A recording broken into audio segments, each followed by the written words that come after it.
Amid a renewed push for negotiations in the ongoing Russia-Ukraine conflict, the United States has given the Kremlin a clear timeline: 50 days to agree to a ceasefire. The ultimatum, announced alongside a strengthened NATO weapons package, reflects Washington's growing impatience with the stalled peace process and continued Russian military operations across Ukraine. President Trump, in coordination with defense allies, has pledged to send a wide array of air defense systems to support Ukrainian forces, including Patriot missile batteries. These systems, some of which are already en route from European partners such as Germany, are intended to bolster Ukraine's capacity to defend against continued aerial and missile attacks. Senator Lindsey Graham, speaking on the administration's position, reinforced the seriousness of the deadline. While he did not outline what would follow if Moscow ignores the peace window, his remarks implied that consequences would mirror those previously directed at Iran, involving sweeping sanctions and economic isolation. The White House has also warned countries that continue to import discounted Russian oil that they may be seen as indirectly financing the conflict.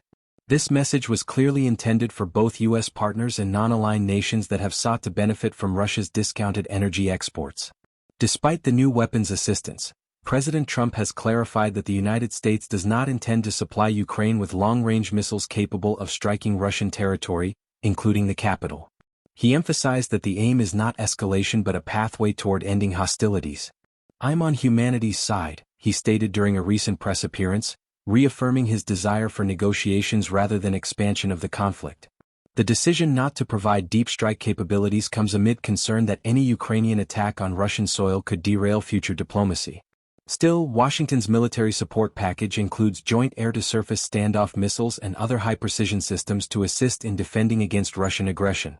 For the past several months, President Trump has advocated for a negotiated settlement to the war. However, repeated offensives by Russian forces and a lack of engagement from the Kremlin have slowed progress. The new 50-day deadline reflects an attempt to shift the dynamics by introducing a time-bound framework backed by real consequences. Kremlin insiders have reportedly dismissed the U.S. ultimatum, suggesting that rather than retreat or make concessions, Moscow may increase its territorial demands.